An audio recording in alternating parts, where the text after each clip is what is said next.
Let's move to purchasers. Great commentary. Let's see if we can't carry it into the purchasers region. Same ask. What stands out at you? Dr. Carmouche, maybe keep going if you don't mind. What stands out at you around this particular region with some notable things affecting the way that we as purchasers, not we as purchasers, we as consumers are impacted by the purchaser's role in healthcare?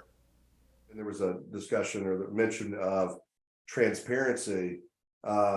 Regardless of whether pricing transparency actually has an impact this year, I think we may be a year or two before it starts to have an impact as we start to learn how to read machine readable, data forms and put it into consumer friendly data. And I think the self-funded employers are the sleeping giant, the bull with horns behind you, so to speak. I think they've just not been able to pull it together because of a lack of market dynamics that aren't in their favor. Even when one or two or three employers want to do something together in a market, they just don't have enough lives to move the market.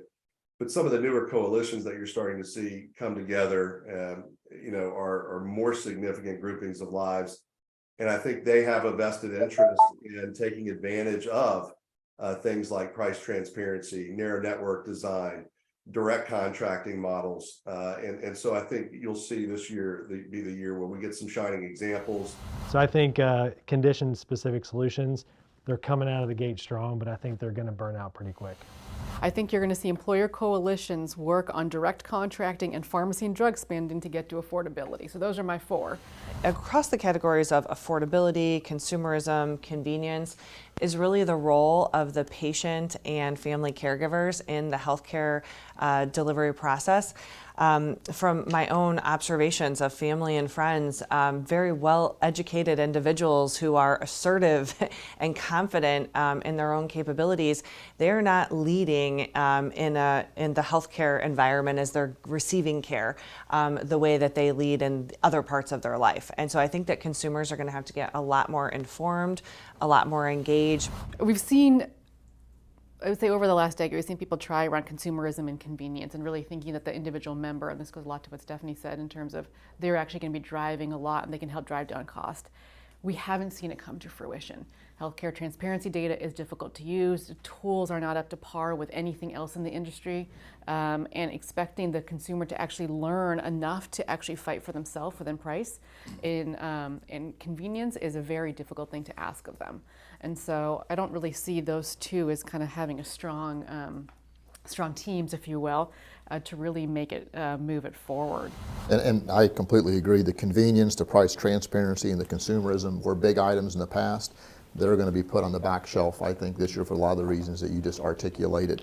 Because right now it's all about cost reduction right now and survivability.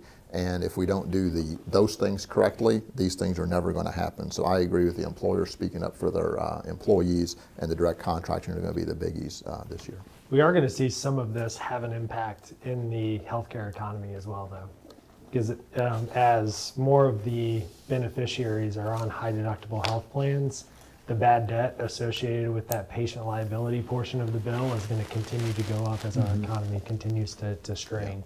And so you're going to see purchasers and the healthcare economy, kind of having an impact on one another as well. I'd be curious to see, actually, to that point, you'd probably see bad debt go up, but what you also see in utilization patterns, right? There's so many other things that are pulling on the purse strings of folks that already can't afford healthcare. And so are you going to see that the utilization patterns actually end up staying the same or dropping because it's a matter of I can't afford, or I can't afford, as opposed to how much I can't afford going forward?